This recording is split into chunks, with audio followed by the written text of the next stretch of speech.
Hey, this is Jim, and I am continuing my series of just talking to people that I want to talk to on this podcast without a hell of a lot of agenda beyond that. And I've got Kevin with me today. Kevin, just kind of nutshell who you are and what you're doing right now.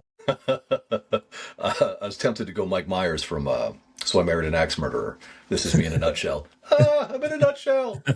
I'm Kevin. I'm a former Marine. I worked in video game development before I figured out what I wanted to do with my life, when a strongman coach by the name of Scott Brangle from East Coast West Coast Strength and Conditioning saved my life.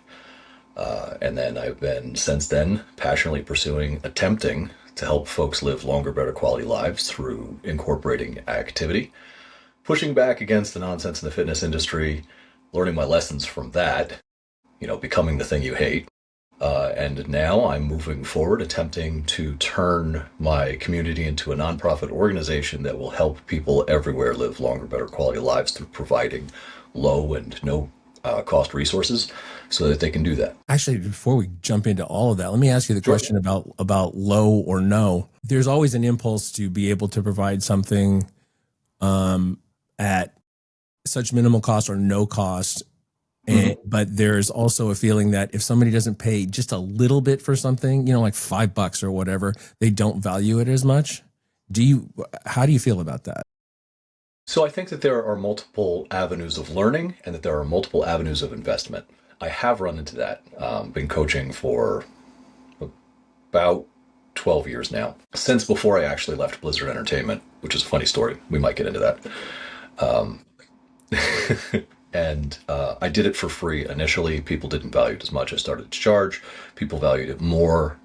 Then I started making decisions based off what is the minimum amount I can charge to comfortably live doing just this.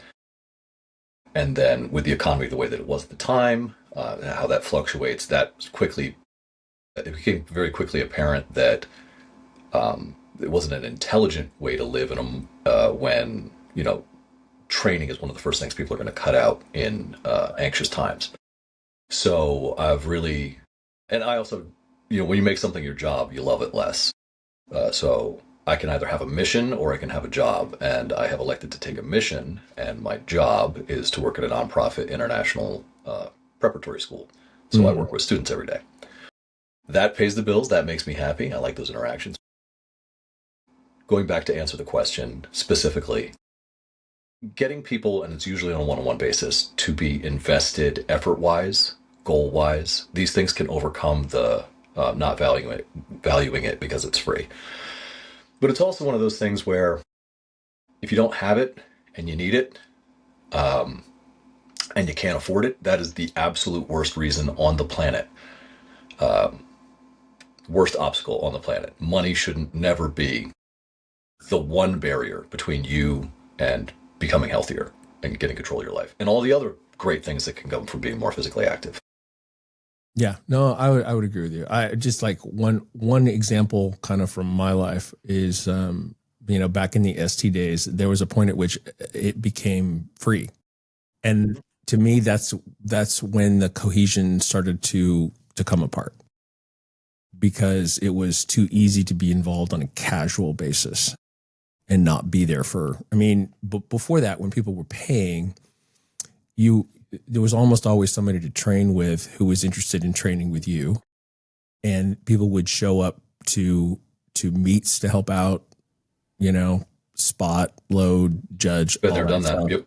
And it became much harder, and you have to start saying, well, to get free, then you have to be able to bring something else to the table. And while that was a good notion, it still just was never quite the same after the point that it became free. People just could drop in and out for months at a time. And not that doesn't happen in the paid world, because I can tell you, as owning a gym, that certainly happens. People put things on hold or whatever, or whatever.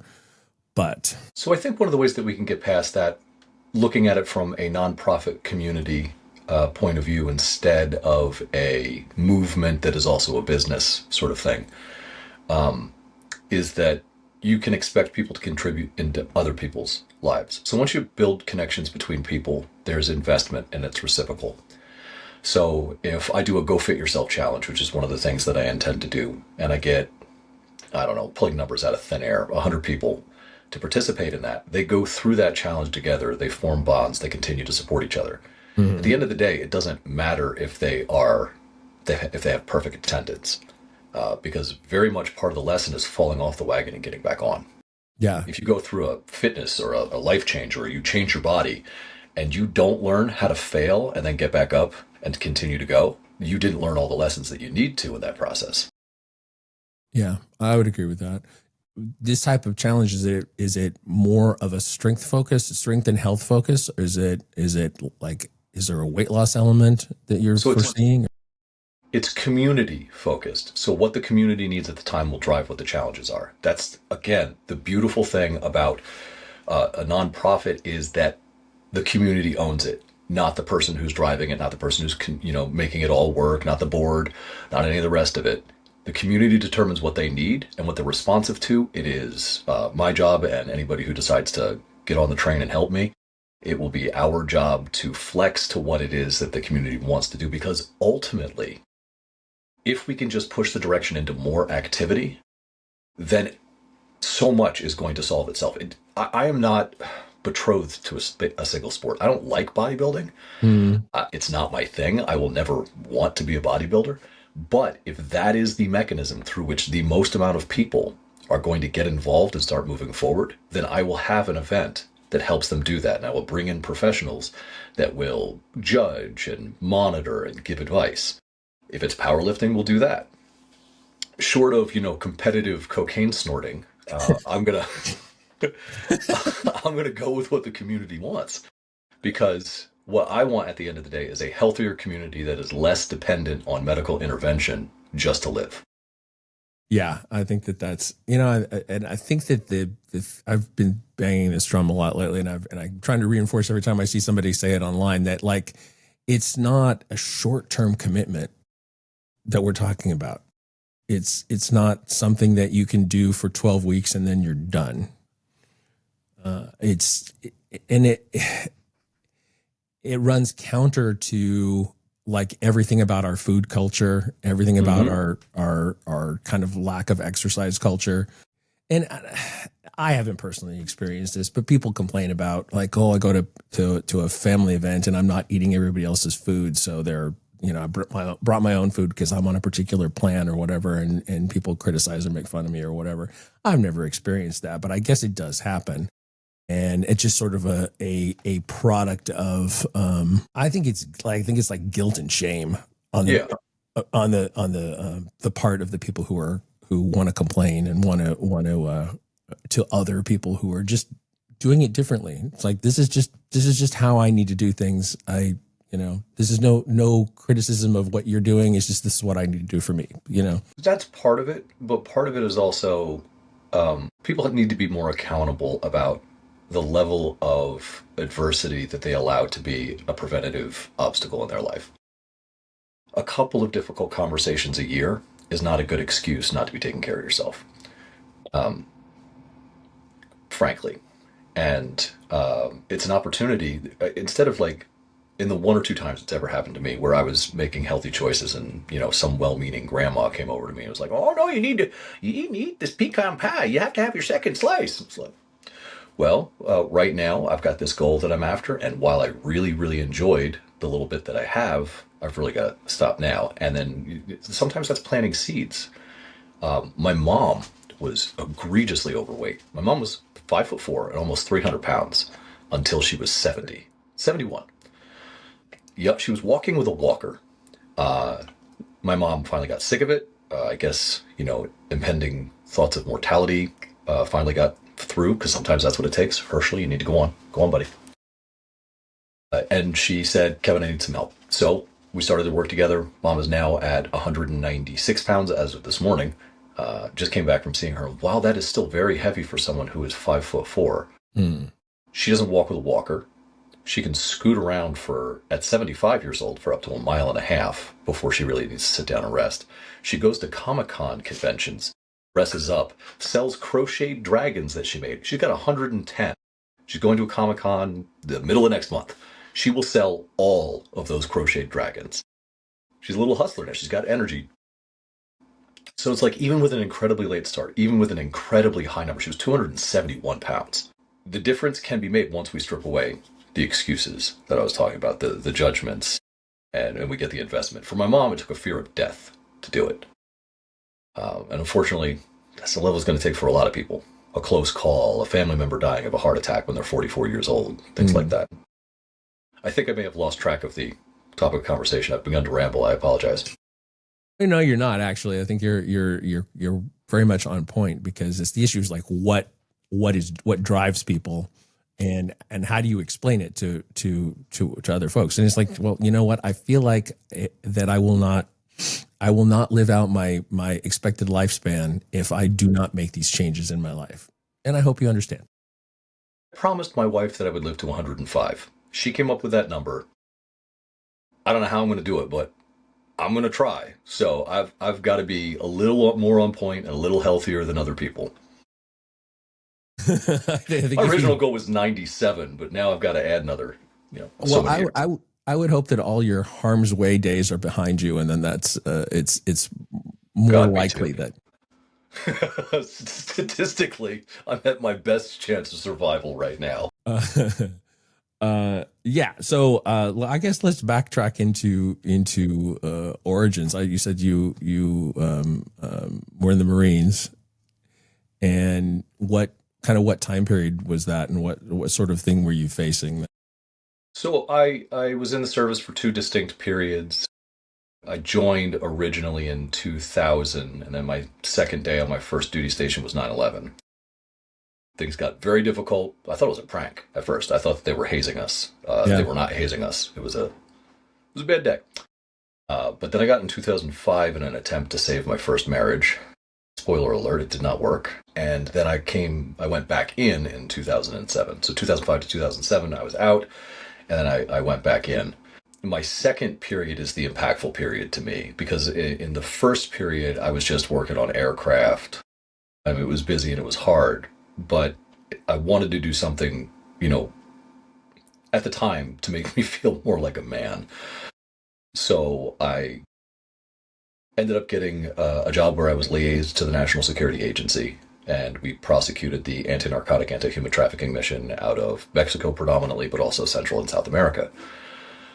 And that was a significant ramp up in responsibility, scope of mission, and from what I was doing before. I went from turning wrenches and making sure birds flew and landed and fixing them when they broke to much more important work that unfortunately exposed me to the worst that humanity has to offer.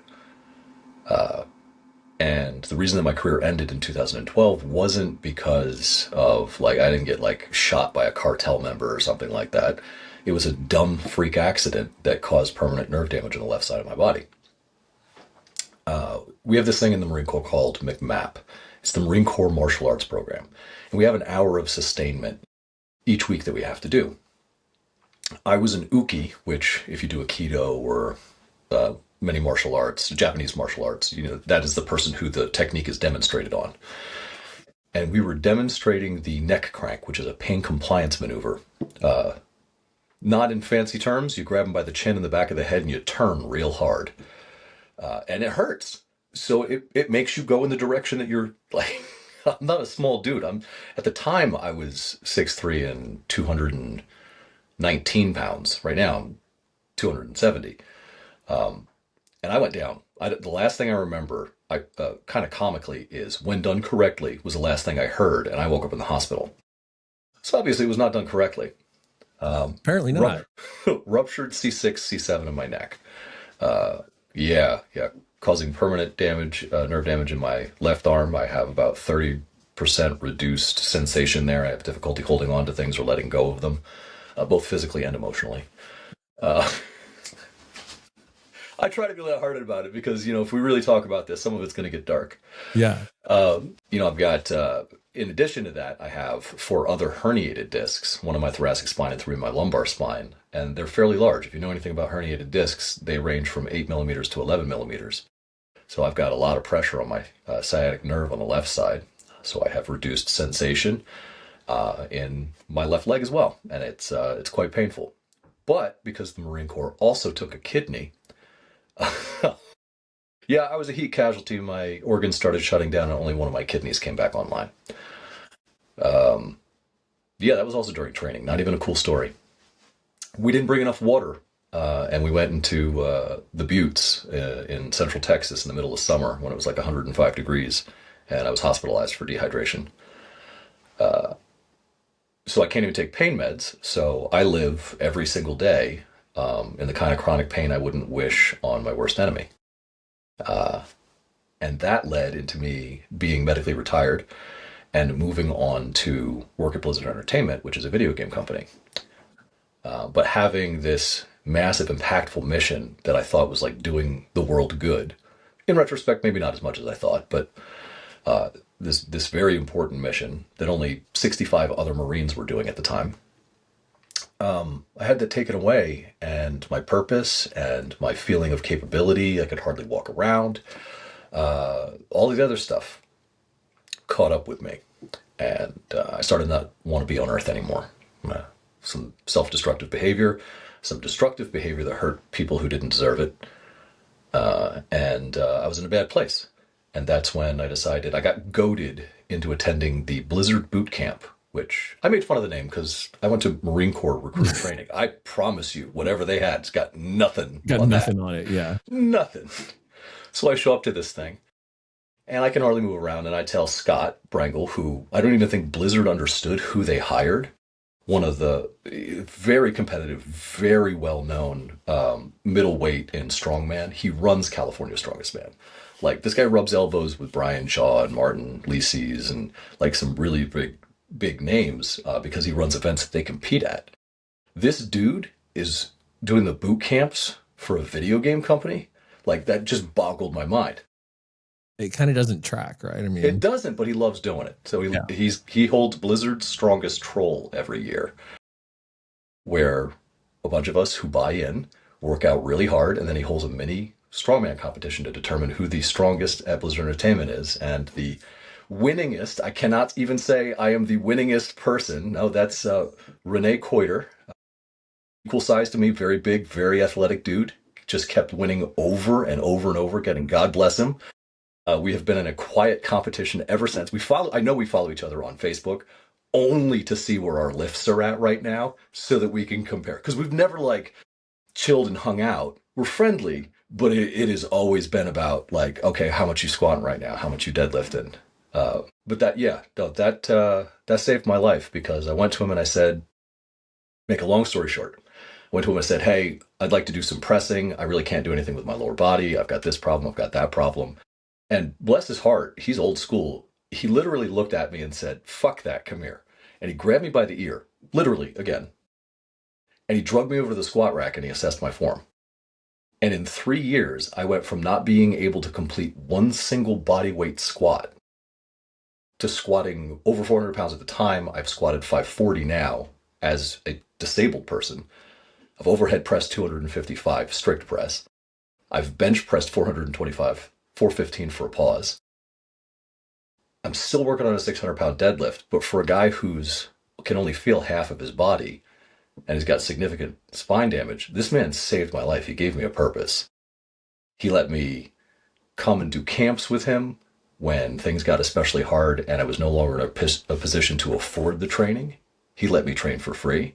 He just instilled in me a value of accomplishing big goals by breaking them down into small manageable pieces, like mesocycle to microcycle, and just taught me how to do it.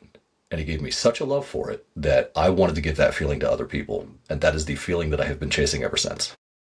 What is the, like, neurologically, how did you overcome those things? Was it like just a very conscious thought about what the muscles should be doing that? Oh, how do I squat not being able to feel my leg? Yeah. I think about my leg the entire time. Like, it's like the reverse of a phantom limb. I have it, but I don't feel it. I don't not have it, but I feel it. Yeah. So I have to think about it. And sometimes I collapse under the weight. That's why I always use safety bars. I don't use spotters because I might hurt somebody. I, in competition, I'm always nervous about it. And even if I'm doing sub 500 on a squat, I will always ask for 5 people to spot because I'm competing against able-bodied people. I don't want that to fall back on some back spotter and to land on him and break his legs. Herschel, go on. So it's a real risk for me, and I'm not going to put other people at risk because of that. But I think about it. I watch my knee on the way down, and I watch what it's doing, and I think about what it's supposed to do. And when I get to the bottom, part of it, I'll be frank with you, I hope. I hope I stand up. That's all of us, really. But yeah, I get Yeah. it. But it's been a joy to find out what I'm capable of. And you usually don't find out what you're capable of until you don't have any other choice. So it was an important experience for me. And it started the process of me going from thinking I wanted to die every single day to finding a reason not to every day to all these years later. I mean, I just finished a 6-month course of extremely intensive PTSD specific therapy to not wanting to die, to not thinking that I deserve to not continuing to exist because somebody has to pay for the things that happened. Like that was a thought that kept me alive for a while, as dark as that sounds. That is definitely dark. But I get it. I And understand why people sometimes feel that way. to the listeners, I want to be really clear. I am not trying to wax dramatic. I don't have a flock of seagulls haircut. This is not me like, oh, my pain is so deep. I went through the ringer and I discovered that my silence was one of the things that nearly killed me. So I am open about it so that other people will be more comfortable talking to me, and that has worked. So I talk very plainly and very matter-of-factly about some of the dark places that I've been in, some of the things that I have been through, in the hope that that will embolden someone else to build some inertia to get the help that I finally got, that finally made a difference in my life. So that's the only reason I talk about it. I don't need anybody's sympathy. I'm doing fine. Yeah.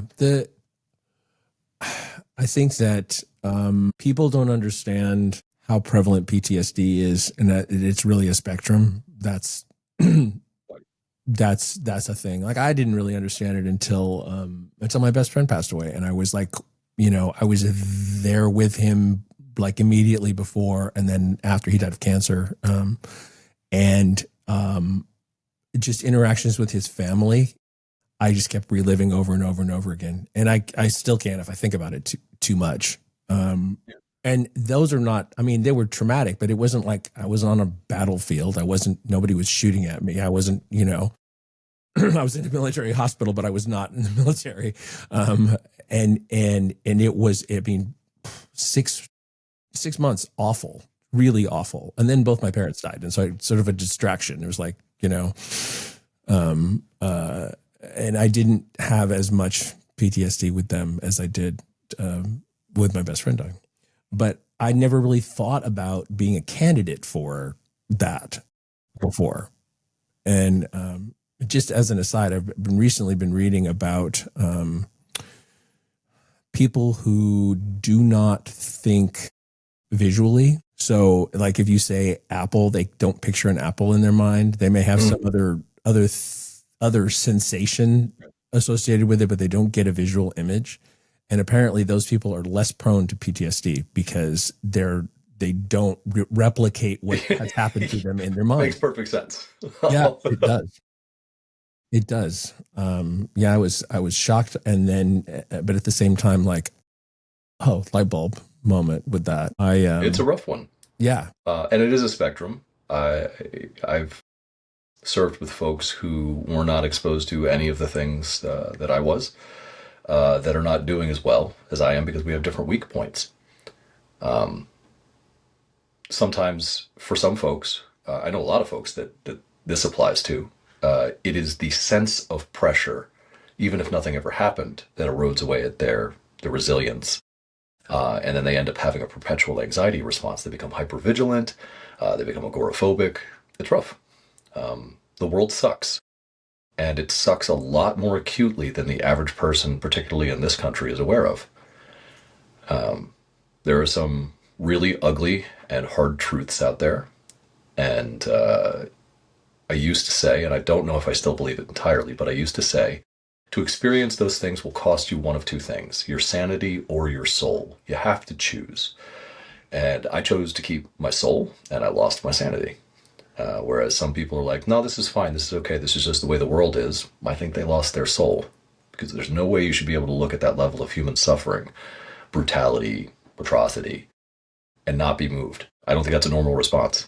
No, I agree with you. Well, I mean, it's a lack of empathy, a lack of being able to see yourself in somebody else's position and empathize with that. Yeah. I think that people don't understand how depression and anxiety work either, and how a lot of people will have depressive episodes or anxiety or whatever that do not really have a trigger.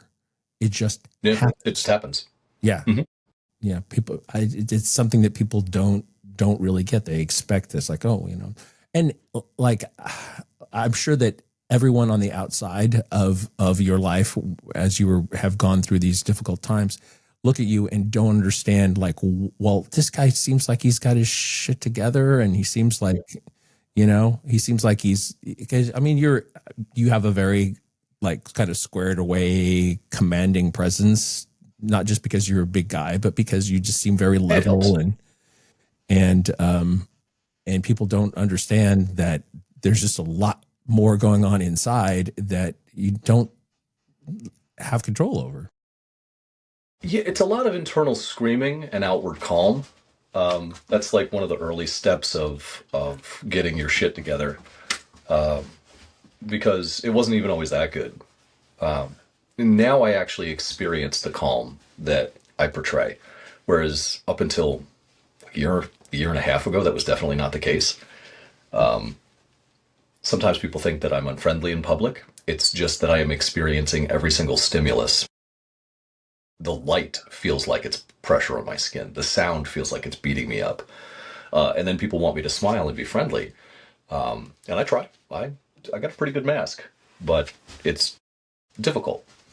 And that's why, like, finding a mission has been so important for me, because existing is not enough. I am tired of existing, but if I have a mission, I'll keep going. That makes sense. Well, also, you promised your wife you'd live to 105. Part of the mission. Yeah, because she's a witchy woman. She'll, like, summon my spirit back, and I'll hear about it for the next never let you years. rest. Yeah, no, there will be no rest. There will be no escape for you. Just Beetlejuicing the rest of her life. Yeah, bro. I'm if I do die before she does, which is what she's really afraid of, I think she will decorate the house with my bones. And I'm not saying that to be funny. I think that's actually what she'll do. She'll find a use for my femurs. My skull will be a bowl or something. She'll put some flowers in it. My hip bones will hold flowers or whatever the hell. Like, that's what she does with all the other bones she collects. This is a woman who screamed at me early in our relationship, driving down the street. And she goes, stop! I'm like, what's happening? I think car crash. I think something terrible. No, she saw a rotting coyote carcass on the side of the road, and she wanted it. So she jumped out, grabbed it, put it in my trunk, and we took it home.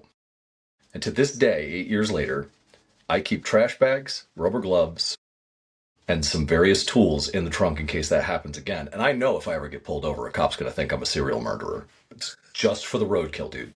That's great. That skull's still in my house. She processed that corpse. That skull is in my house with crystals and flowers and crap in it. This reminds me a little bit of a story about my my wife's parents when they were in high school together. Her mom was trying to do, like, a science project about cat's eyeballs. So her dad went out and, found a stray cat. Found some cat's eyeballs. Yeah. Fell off a truck. Yeah, exactly. Just like, the things you'll do to win the love of a good woman or something, I guess. I mean, gosh, I would try really hard to find an alternative to. Yeah. Well, he didn't have the same value on small animals that the rest of us do. Ever in his entire life. He's been gone for a while, but yeah. It's one of those, like, family shakes their head at it going, oh man. things. But it sounds like your wife would be really taking a whole like step up on the little like, the little amulet that people wear with ashes of loved ones. Like, No, your bones around the house, that's a totally different level. my ashes, if any part of me is burned up, and if anyone is responsible for my premature death, will be used as war paint as she goes on a warpath. And I'm not making that up. That is what I was told to my face. I think it was supposed to be romantic. Well, in its own way, In I'm its own sure it way, is. yeah. No, I joke. I love that woman. I would like to tell a story about her real quick, if that's okay. Absolutely.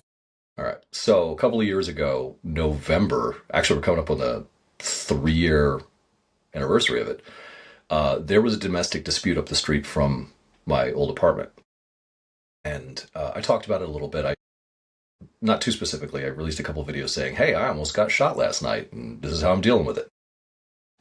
We heard someone scream, he hit me. So at midnight, or near enough, my wife and I went running down the stairs. I look up the stairs at her, seeing that she's coming along with me, and she's got a baseball bat. And I said, call the cops. No, I said, call the cops. And she grabbed the baseball bat, and I said, you can't call the cops with the baseball bat. She looked at the bat and then grabbed her phone and followed. So we go up the street, and there's like 8 people. One guy's on the ground. His foot looks wrong. Apparently, that got broken in the altercation. Some people were drunk at the bar. One tried to follow the other one home, ended up fender bendering them, and then everybody pulled into the dude's driveway. And the guy that lives there ended up smacking his girlfriend, is the short of the story. I didn't know any of that when I arrived. So on my street, in my neighborhood, I am just a nice guy who solves problems, helps you move stuff into your house. If I see you've got a moving van outside, I'm going to help you, that kind of thing. So I have a little bit of cred. I decided to spend it that day. So I start trying to talk everybody down. Once the story comes out that the guy had hit his girlfriend, one of the gentlemen runs in the house, comes outside with a shotgun and is pointing it at the other guy, the guy who allegedly hit his girlfriend. But he's pointing at him through me because I'm interposed between them. He's got it at my back, and he's trying to get around me, and I'm trying to calm him down. The cops have already been called by this point.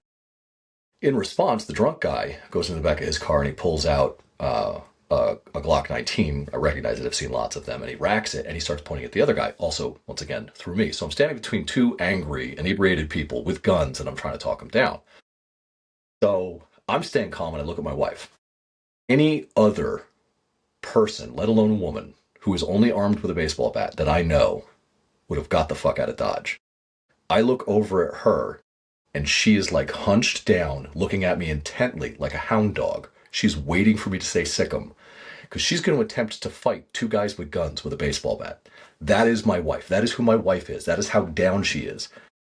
And in that moment, I knew, like, we'd been together for a while. We'd had some difficulties. We wondered if we were going to stay together at that point. That is the moment that I knew this was mine. This was the one that I wanted. She was down. She was terrified, but she was down. She was going to be there with me no matter what happened. So I eventually resolved the situation before the cops got there by telling them, I turned around to the guy with the shotgun first, and I said, the cops are coming. This is Bangor, Maine. They don't get action. They're not going to stop and ask questions. They're going to think, oh God, I can get a shiny ribbon or an award. They're going to shoot you because you have a gun, and they will be able to justifiably shoot you. You are going to die if you don't calm down. And I told the other kid the same. So they put their weapons away. The cops arrived. I gave a report of what happened. Turns out the kid who smacked his girlfriend and had the Glock, he was actually part of their, he was a probationary officer. So he had gone through, like, they knew him by name. They immediately started trying to, like, shape, like, what happened. So I said, he pointed a gun. He says, well, did he point it at the ground as officer? He pointed it through me at that gentleman over there. And I had to, like, be really specific because I heard them kind of trying to, like, couch the conversation to protect their probationary officer. I don't know if he's still with them. I don't know how that worked out. But it did leave me with serious concerns about the fidelity of the police force here in Bangor, Maine. And if anybody from Bangor, Maine is watching this from the police force, what's the report look like? I would love to know. Yeah. Yeah, no kidding. Yeah. They're not always bringing their best, let's just say. No. No, like it's an important job. It's very difficult. I know it's politicized at this point, but I have family members who were in law enforcement. What I did in the Marine Corps was adjacent to law enforcement. We helped the DEA, and we took care of it on the other side of the border. The DEA took care of it on this side of the border. I worked with Border Patrol. I know that there are good men and women who serve in those functions that are doing it for the right reasons, and it's really hard. With the narrative being that if you are associated at all with law enforcement, you're evil. I don't buy into that. I have practical experience. If you don't, then I know more than you, and you shouldn't be telling me how to feel. There are some good people. There are some real crappy people, though, too. And they're the bigger problem. Yeah, I think it's the power differential. Yeah, no, the power dynamic is absolutely it. Like, you want to tell me that it's legal for you to date an 18-year-old and you're 35 years old? Okay, it's still screwed up. It's still met the power dynamic. Oh, this person also is dependent on you financially. They don't own anything. Oh, you encourage them not to bother to get a job or a license. They just stay at home. Yeah, that's healthy. I don't trust you anymore. I don't care if it's technically legal. Dude, you could get me going on any subject. I don't think I have any other feelings than strong feelings. So. Well, that's good. That means that you're thinking about a lot of things and giving yourself a moment to react to them. The same way that Herschel there is reacting to the toy, really, it does have a dolphining effect back there. He has one thought ever, and it is toy. This is the first thing he wants in the morning because we take it away from him at night. This is his only expression of joy. It's the only way he understands happiness. But what you're saying is he's a dog. There are benefits to him being simple. He's not even food motivated. If you put the toy in front of him and his dinner, he's going for the toy. Wow. If we didn't take it from him, he wouldn't eat. He's obsessive. That's some commitment to the bit right there. Yeah. Herschel, please, sir. You gotta go. You are not the only person I've ever met who is a video game character, but you're, I think, the one that has been the most video game characters. We met in person at the Arnold a couple of years ago. I remember. Yeah, and had a long and entertaining lunch. The group of us, and you were telling some of those stories. Like, what was your favorite part of that experience? Honestly, my favorite part of that experience, Mike inviting me out to lunch, was how real you guys turned out to be. Like, not everybody that you have worked with in your past who has had very successful careers in the space comes off as authentic or comes off in the same way that they present themselves like you guys do. I've always loved that about Mike. I love to find that he was surrounded by people like him, like yourself, who are just genuine human beings, and recoil from the facades and the fakeness and the manufactured everything that is what we do. It was very, very, very rewarding for me to see somebody that I wanted to believe in was actually who he presented himself to be. I enjoyed that interaction so much. And if there's anything that any of you guys need, it's like I'm not wearing this shirt today because we're talking. I love my Third Street Barbell stuff. I love my Good Company stuff. I love what you guys do. I've been following Abby now ever since we met at the Arnold. That is a real athlete with like a good head on her shoulders, and she's going to do, great things. She's going to drag people to success. That's the crap I love to see. Even if Mike or you or any of the folks in the crew never get any credit for it, each and every life that you have impacted in a positive way, inspired them to try a little harder, do a little bit more, be a little bit more authentic. That's a net positive to the world that you put in there. And I love that energy. So that was my favorite part. The burger was also really good. I was kind of more talking about the experience of being a video game character. Oh, but sorry. I love hearing that we are who we appear to be. I don't think I have the energy to not be who I am. I think the same is true of Mike. But as you point out, like, we have been associated with people who are not exactly who they appear to be. Yeah. Being who we are, we kind of perpetuated that.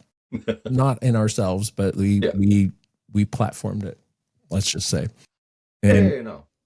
And that's just a thing. It's just, it's something that it's a situation I think about a lot, but I don't really, there's nothing, not anything I can really do about it other than just to continue to be myself. And I continue to do this show not because it makes any money, because it doesn't, but just because it's an expression. I've been doing it for so long.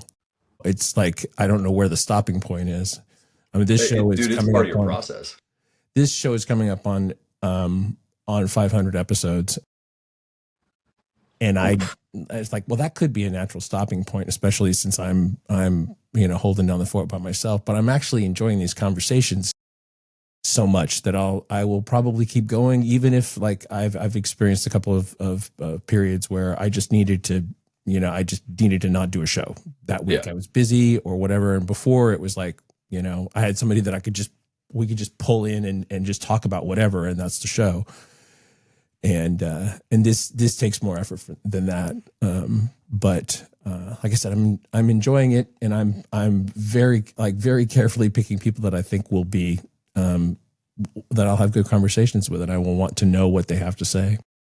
I choose to take that as a compliment and appreciate it. To answer your question, I think my favorite is probably the last one. One of the other people that helped save my life is Jessica Drew Johnson. She's a cinematic artist at Blizzard Entertainment, and her husband is one of the managers in that department, if not the lead of the department by this point. It's hard to tell. Sorry, Seth, I don't remember. But they make these awesome cinematics for Blizzard Entertainment games, World of Warcraft, StarCraft. One of the things that they're really famous for is people loved how much effort goes into the cinematics in between scenes or at the beginning of the game. So if you're in the audience out there and you've ever played, or you've in the last few years have played World of Warcraft, and you're familiar with the Black Prince, his name is escaping me. You've seen my face. You've seen my face every loading screen. Jessica asked if she could take some pictures of my hair, so I sent those, and then she said, "This is for a thing." The next thing I know, my Facebook profile pic from that time period is the loading screen of Dragonflight, right there in the center. That's my face with a big hoop earring in it. One of the main NPCs that sends you on your way and gives you your missions is the son of the dragon that you fought in Cataclysm. And they used my likeness for all of the scenes. My curly hair, my pointed goatee at the time, the whole nine yards. So that's probably my favorite one. The one I find most problematic, which I don't know if I want to admit on here. There is a character who is of a nationality that I am not, that if you see me, especially with my hair in a bun, and you look at my face and then you look at that character's face, you're like, oh shit, that's Kevin. And I remember having my face drawn by a particular artist who, I will spare you, I'll not name you in public, but you took my face and you made it that character that I should not be, because there is no way I will be confused for that race or that character.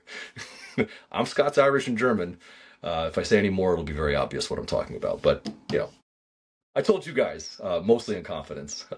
But yeah, it's happened a number of times. Yeah, I could get that, how that would be a little uncomfortable for people to recognize it. And it's like, this was not a decision you made. No, I would have shot that down if anybody immediately. Yeah. But you'd already let them have your likeness, right? So mm-hmm. Yep, I was just trying to make friends with the art department, because as a personnel manager, one of the best things that you can do is have personal relationships with all the disparate different departments within a large organization like that. So when you get an outstanding candidate that doesn't necessarily have a clear fit, you can kind of go find a space for them, because some people are worth investing in, even if they don't have the immediate qualifications on paper. Ali Ann, for instance, I met at BlizzCon. It was our convention, and they had an amazing cosplay, but that's why I started talking to them. And it turned out they had an amazing passion for video games. They had managerial experience working at a chain store that was peripherally associated with video games. They understood how production worked. So I got them in as a tester, but they quickly moved to producer. and then they moved to another company at a senior producer, until unfortunately the toxicity of the video game industry ruined it for her because it's really toxic. It's really bad. I can tell you from personal experience that the suit brought against Blizzard Entertainment in 2019 was well deserved, and they did not cover everything that was problematic there. Everything they Wow. said happened in the suit definitely happened. I witnessed most of it myself. Jeez. It was pretty bad. So I'm glad to be out of that. But I'm also glad that I had the opportunity because I never would have met Scott. I never would have fell in love with this idea of gifting people, the independence and the power that the self-control that comes with physical activity, how that can help your mental health. It can help you get your life back on track. The lessons you've learned in iron can actually be translated, can be translated into basically any other aspect of your life. It is the simplest place to learn them. It is the lowest stakes place to learn them, but they can be applied to any other aspect of your life. So I am grateful for the opportunity to have been there. I have some great memories, some great friends. One bit of competition, Renee. Yeah, it was a bit. It was ultimately a bad place to work, and I'm glad I'm no longer there. So you're working with kids now, Yeah. and like, what's that? How did that come about, and what's that like for you? So this kind of fell into my lap. My folks asked me to move home in 2018, and I did. And I was puttering around. I was trying to find things because I had been working in addiction recovery with a place called the Oriana House, where they take folks in, and for up to like a year and a half, we take them from you're not allowed to go anywhere to help them get a job, help them develop skills, help them find a place, and beat addiction. And it was really worthwhile. I was really finding a mission in that. But my mom said, I need you. So I came home. And when I did, I was kind of puttering around aimlessly. I couldn't really find anything like that here. I tried, doing in-home care and stuff like that, but nothing was really clicking. Mm-hmm. And then just to fill my summer, I asked my dad, who is the finance director at the nonprofit international preparatory school.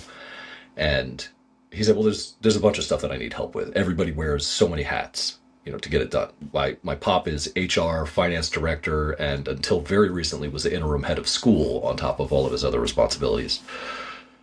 And everybody is like that. Every teacher, every staff member has multiple duties.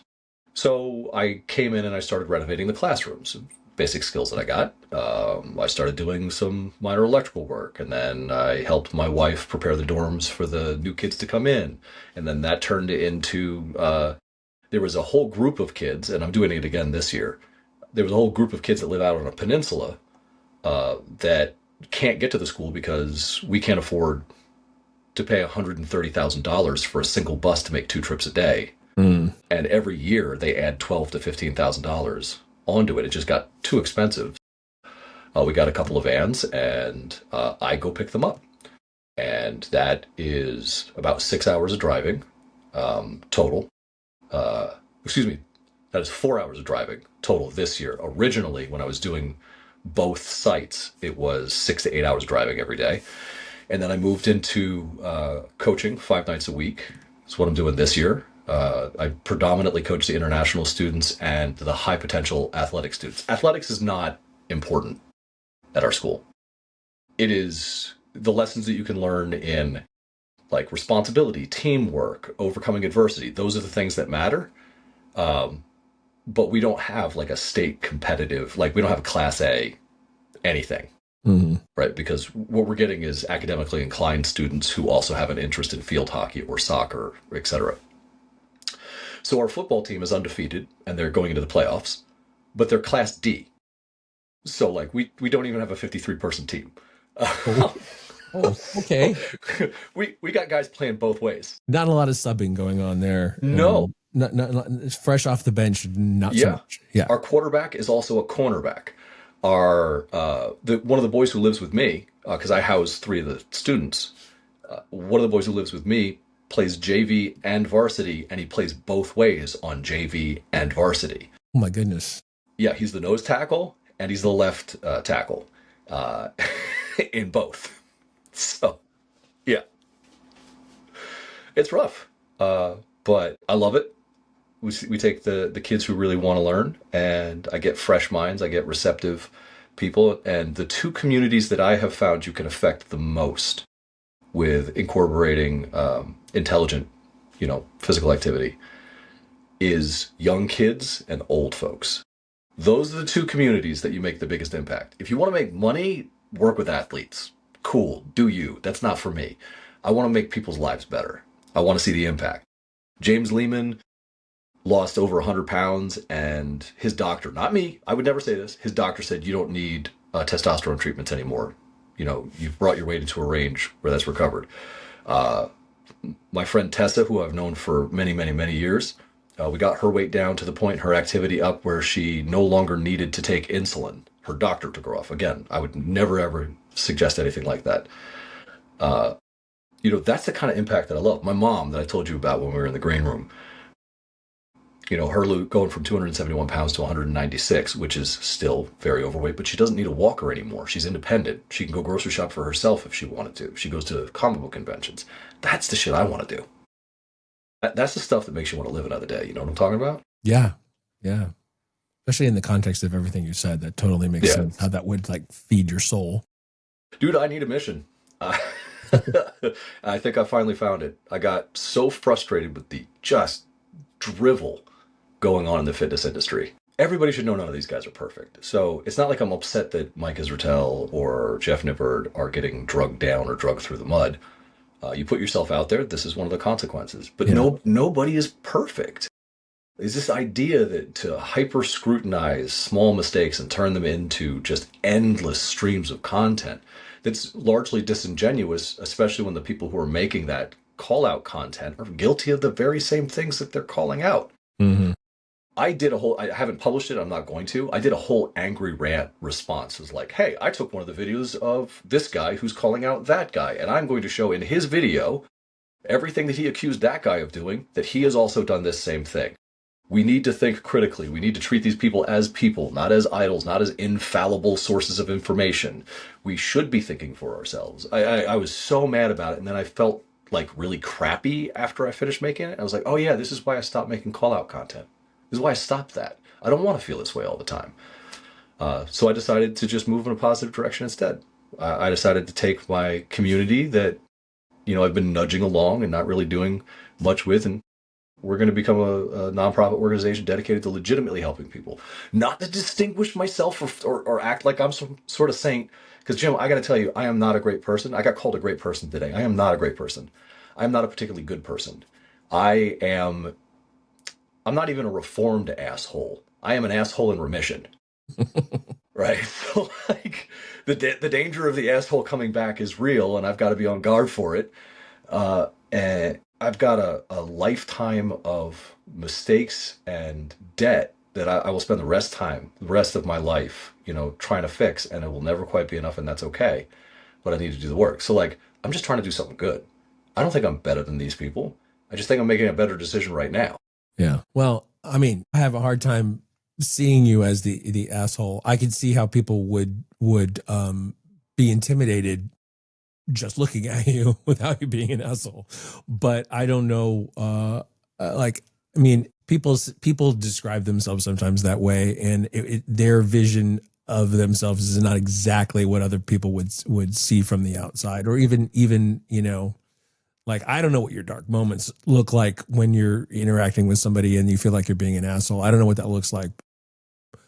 But it's hard to see. I mean much more like I have made decisions in my life that were so selfish that I have indelibly negatively affected other people's lives. I've caused pain that other folks did not deserve and is not yet resolved. I have betrayed trusts. I have stood by and let things that I knew were wrong happen. I got some shit to answer for. Real shit. And, being at a place where I can look at that and go, oh, it's just fuel for why I don't deserve to live, or you only get to live so you can suffer because you're the last one who cares. All this, really unproductive emo bullshit. I need something positive. Mm-hmm.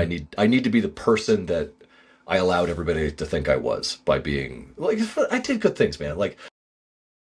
Even when I was making mistakes, it's people would make excuses for me that I don't want them to make. That's where I'm coming from, because like a couple of days ago, the 26th was the anniversary, the 10-year anniversary actually. I looked up, my ex-wife now saw a girl standing on the fourth story of a parking garage and just knew something was wrong. She told me. I ran up there. I ended up pulling the girl off. Her name's Heather. She has since graduated college. She has a life. That's a good thing. I felt shitty about it for years because I didn't deserve to save her because I was such a piece of shit. Oh, that's a rough personal judgment on yourself. Yeah. But, I'm really convincing. To yourself. To myself, I'm really convincing. So, like, all of that stuff was, going on in the background while I was out here trying to help people, trying to, do a good thing here or there. But I was also still making really selfish, really damaging decisions in my personal life that hurt people who don't deserve it. I have failed people the people that count on me or were counting on me the most. And you can't just say, I'm sorry. You got to do serious work to fix it. So when I'm sitting here and I'm saying, no, I am a deeply flawed person who needs a positive mission to keep going so that I can, do what needs to be done. I mean exactly that. I'm not being hyperbolic. I'm not attention seeking or any of the rest of it. As a matter of fact, if somebody tried to be overly supportive from the outside, I would find it repulsive and recoil from it. I don't feel sorry for myself. I just take full accountability for my actions, the effect of my actions, and I am striving to do better. I'm striving to be better. That's all. I get it. I understand that. Like I said, difficult to see from the outside, but I see what you're saying from the inside. You were commenting the other day on social media that you're just you feel very done with the fitness industry. We've touched on it a little bit. Yeah. Like, if we were going to fix it, say we were so motivated to fix it and so powerful to do so, what would we do to make it different? I think the biggest problem with the fitness industry is the self-interest. That's part. I don't think everybody needs to be altruistic, but a mechanism for creating opportunities for you to profit require most to distinguish themselves against their peers. So what we see, in effect, is we see a bunch of people saying, no, this doesn't work. No, that doesn't work. You should follow my path, or this guy's an a-hole, or this guy's dishonest, or this guy, the Nipstein and the Israel files, and that's the latest, but it's always something. That kind of angry call-out content is not only profitable, it is intended to make others look bad so that people adopt your methodology, which you profit from. I think one of the people who calls that out to really effective extent is Zach Tallender. I think his viewpoint on it is largely correct. But what needs to change at the end of the day is quite simple. We would need to accept and support the idea that almost everything works. You really want to go to war over high volume versus high intensity? Are you kidding? The science doesn't say, oh, it's different this month. You can't trust science. I think people who are attacking academic or intellectual pursuits to understand the human body and how it works are being counterproductive to actually making change. Because all science actually has demonstrated to this point is that the body is exceptionally responsive to stimulus and can adapt. It can adapt from almost any. I think Dr. Joel Seedman, his methodology is ridiculous, overcomplicated, and largely ineffective. But I promise you, if you do it, if that is the thing, these hyper complex band exercises where you're balancing on your left foot on a Bosu ball and you've got the kabuki safety squat bar on your shoulders and you're doing a half rep, the body is so good at adapting that it will take that stimulus and do something with it. It will. In my opinion, it won't be much or optimal, but it'll do something. High volume, calisthenics, longer time under tension, loaded stretch exercises. We keep coming back with these different research studies that show, oh, well, this actually works. Oh, this within a relative statistical degree of relevance, like they're not that much different. 3 to 5 reps in reserve, if you're actually 3 to 5 reps in reserve, And failure gets similar results. There are use cases for all of it. So stop pretending your way is right. Everybody else's way is wrong, because you can point to one damn study or one meta-analysis that supports your current point of view when there are so many others that don't contradict what your study said, but say this also works. I love compound movements. I love training till I have 2 reps in reserve. I have more lean mass than most people on earth. I'm not saying I'm in the best shape. I am saying at 6'3" and 270 pounds and like 18% body fat, I have more physical lean mass than most people. I did it on zero point 0.7 grams of protein because I only have one kidney and I have to think about that. I did it without PEDs. I am stronger than 99.9% of the planet. I did all of that as a disabled person. It all works. I'm not special. I am not genetically fortunate, except for these cheekbones. But other than that, the hair's pretty good too. But like, other than that, I'm not special.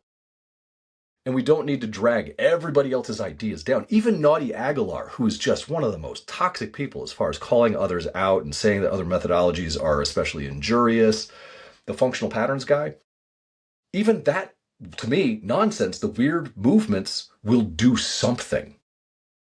The real key is the focus should be on increasing our activity, finding something that we enjoy enough to consistently do so that we will build biological momentum to carry us in our later years where we are less independent, we are more frail, and where our body is going to benefit more from the resilience that we've spent the previous decades building. That's the long, well-impassioned answer. I think that part of our issue with the industry is that it's so difficult to educate people to think critically about the information that they're given and to choose the, that, like, as I say, like everything is really basic and simple. It's just not necessarily easy, That's one of my favorite sayings. It's simple, not easy. And I mean, Mike and I took the path of with this show and in our other content of just saying, hey, it's like this. It's not really like that. You don't really need, there's no need for fear appeals. There's no, there's no food you're supposed to be scared of. There's no, optimal exercise program that works exactly the same for everyone and ends up with the same outcomes. It's just not, it's not like that. And that is not the popular approach.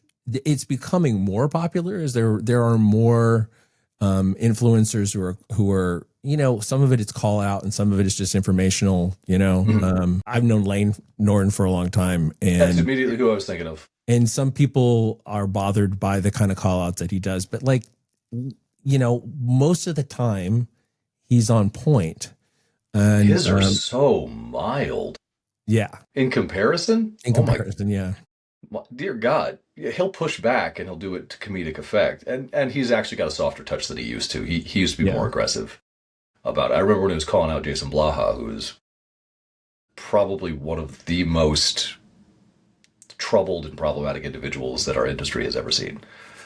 But if you look back at like what Jason Blaha was claiming, the reason he made me so angry is because he was claiming to do the kinds of things and have the experiences that I actually went through. So he was making a joke out of having PTSD. He was making a joke out of, having to work against cartels, people who my identity, along with the identity of every other Marine that was serving with me at the time, and several other services, our identities were leaked to them. Guys we trained, Mexican military that we trained turned and formed Los Zetas. So they took all the information about how we do what we do, gave it to the cartels, became the militant arm of the cartels. So these people who've seen our faces, know us, know our methods, methodologies, are now actually literally the enemy. And I've got this jackwad who used to run Ice Cream Fitness literally trying to profit from telling fake-ass stories about it. Yeah, he made me mad. Yeah, I compared his face to an unshaped scrotum and a melted candle, and his body to a melted candle. And I meant those things when I said them. Yeah. But in retrospect, I regret taking such an aggressive, and I know that Lane, because of how much trouble it was, regrets how much trouble he went to in order to fight that battle. Because in the end, it didn't change the guy. And as it turns out, he's deeply, deeply mentally disturbed. He's not okay. So, like, shitting all over a guy who's not okay, even if he's saying awful things, doesn't feel good. So I don't know. I mean, there are people who call it out, but I don't know that it does any good. I Everybody we've talked about is still there, dude. All of them. Yeah. You know, I don't know that he was the first person to say it, but I've certainly heard Tim Ferriss say that you can't logic someone out of a position they didn't logic themselves into, and it's like Yeah. there's no way to explain things to people who don't want to hear what you're saying in a way that changes their mind. It's unfortunate, but I think it's true. And so it's like you've got this division, this like chasm that people can't cross because people can't understand why people on the other side believe what they believe, and they can't understand particularly why they can't convince them that the thing that they believe is based on like nothing. Yeah. Well, especially here in the United States, we have begun to incorporate our like worldview and our politics to an extent into our identity. So it isn't just questioning somebody's politics; you are attacking them when you push back against their worldview and things like that. And I found the only successful way to do it is you can't force it, but you can inspire it. If you get folks to ask questions, if you get them to start questioning what they see without using force, then I find a lot of them come around. And I've had a lot of success with that. When I've tried to, I don't have a particularly good opinion of Andrew Tate. I think he sends the wrong message. I think that he is grifting impressionable, insecure young people. Mm. He is profiting off of their emotional underdevelopment. And the things that he says, in my opinion, are not only wrong, they're problematic. But I work with teenagers. And when they bring up Andrew Tate, I used to say, he is intellectually stunted and emotionally constipated, and I wouldn't trust him to take out my trash. That didn't convince any of them to question what he was saying. But if I sat there and I said, yeah, he said such and such, and that doesn't really make sense to me. I don't think that it's true, and I can't find any evidence that it's true. But it's weird that he's actually making a bunch of money from this point of view that nobody can prove. Oh, you're just messing with his hustle. I don't care if somebody's got a hustle, but like if they're tricking people, that's dishonest. That's just stealing with your words, man. And if I say that and I maintain myself as somebody that they respect the opinion of, these kids have come around. Most of them have come around. They're like, yeah, I don't really listen to that guy anymore. Man, he doesn't really like women. Because the kids will say, oh, women just want your money. Women just want that. And the question I ask them, I don't go, that's not true. That's dumb. That's misogynist. Because that doesn't work. What I say is, really? What about your sister? Is she like that? And they're like, oh, no, not my sister. Well, okay, do you know anybody? Like, do you know anybody who's actually like that? Can you think of anyone, your mom? You think your mom's only with your dad for the money? I've seen your Audi, dude. It's not we're in a relationship kind of car, brother. And you just say, if you just point out enough of the flaws, particularly with young people, they're going to come around. I think, Michael Jackson used to say the children are our future. Yeah. Like, I think Gen Alpha and younger Gen Z are going to be just fine. They're just feral enough. They are questioning everything. They're pushing back against authority. I think they're going to be okay. I think I'm the end of Gen X and my wife is a millennial. I think we're fucked. Like, we've just got to deal with the shit sandwich that we were served and that we continued to serve others. But after us, I think it's going to be okay. Well, speaking as a boomer, I have like no hope like that, but I'm glad that you're not a boomer. You're barely older than me. No, I am. I'm much older than you. Oh, yeah? Oh, yeah, for sure. I wouldn't have put you older than 51, and I'm not trying to blow smoke up your nose. Add 11 years to that. No kidding. No kidding, yeah. I just saw one of your workout videos the other day, so you're moving pretty damn good for 62. Yeah, I've gotten back to it. Yeah, for sure. I had like, there's a lot of stuff I'm doing now that I wasn't doing back in the powerlifting days. I didn't start powerlifting until I was over 40, which I don't. Yeah, I was 35. Yeah, I don't necessarily recommend waiting that long. I wouldn't have if it ever occurred to me. Um, I uh I was just so banged up because I was, it was the geared era, and like you were just like Oh, your nervous system, and then your yeah. nerves in particular. Like I had shoulder issues, I had hamstring issues, I had one thing or another, and forearm tendonitis. Like I can't even begin to tell you from shirted benching. It was just a nightmare. The time under tension is awful. It's awful. People don't understand. I And certainly don't. I've never competed geared like that. I don't think I could. it was bad. I was never comfortable in a shirt at all, and I never really got that big a bench press out of it either. I mean, like 450 some. That was the best that I could do, and that had to be fairly loose so that I could touch. But I wasn't doing like heavy dumbbell work because it hurt too much. Yeah. And I'm Yeah. finally at the point where things don't hurt. And I like that video that you're talking about. We have three PT professionals in our gym as Yeah. members, and one of them in particular has been working with me. He works primarily online, so I felt like shouting him out was a good thing to do. But he like literally has done the best job of anybody that I've dealt with in the PT world, and I've dealt with some people that were pretty good. And I don't know if maybe my problems were not as complicated this time as they had been in the past, but it just, I don't know. It has gotten better, and it's getting better over time, and I'm pleased with that. I had another point, but I've lost it, and that I'm just so means sorry. that just means that I have to have you back again, and we'll talk some more because I've enjoyed this a great deal. So if people are so moved to find you, and I think they should be, where should they do that? You can find me on basically any platform by searching Pure Bull Fit. I know it sounds like something else, but It's like, how did you come upon that? That's the dude, frustration. I kept like looking for something that wasn't taken. I started off with One Fit Wonder and like a bunch of other stuff. And I was like, this is bullshit. And then I went, huh. And I wrote Pure Bull Fit, and it and it took. worked. Yeah. And what by it I meant I've started everything with a Gmail address. I was going to base everything off of a Gmail address, and that wasn't taken. And so I started, started this whole thing about calling out the bovine fecal matter in the fitness industry, the bull fit, if you will. Um, and then, now it's too late to change it. It's too late. It's been too long. It's been I think too it's long. doofy. It's ingrained now. It's painted on the side of the building, and it won't come off. Yeah, actually, I do remember one of the things that I was going to throw out there, because we're talking about some hypocrisy in the fitness industry, is the number of people in the industry who are like demonizing seed oils, but at the same time they're on TRT, which is based in seed oils. That's how they formulate the testosterone.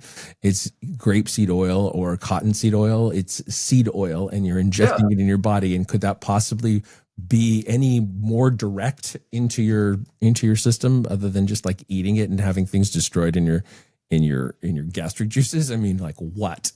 Anyway. I find they don't care at the end of the day. Any of them, any topic we pick, they don't really care what the truth is. They care what they can say. They are like a narcissist in a relationship. Their goal isn't to convince you that you're wrong. Their goal is to introduce enough doubt that you have to at least ask yourself if you are, and then they can proceed forward as if they are correct and you are wrong.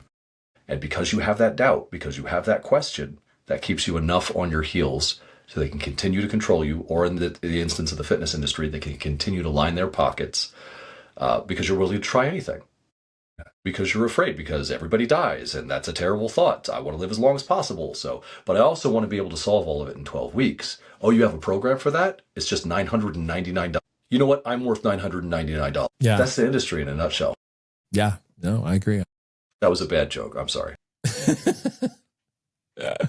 All right. I am at DJ McDaniel on the social media. The show is 50% facts, where percent is a word and 50 is just numbers. 50% facts is a Spreaker Prime podcast in association with iHeartMedia on the Obscure Celebrity Network. And I will talk to you next week, probably. If not, maybe the week after.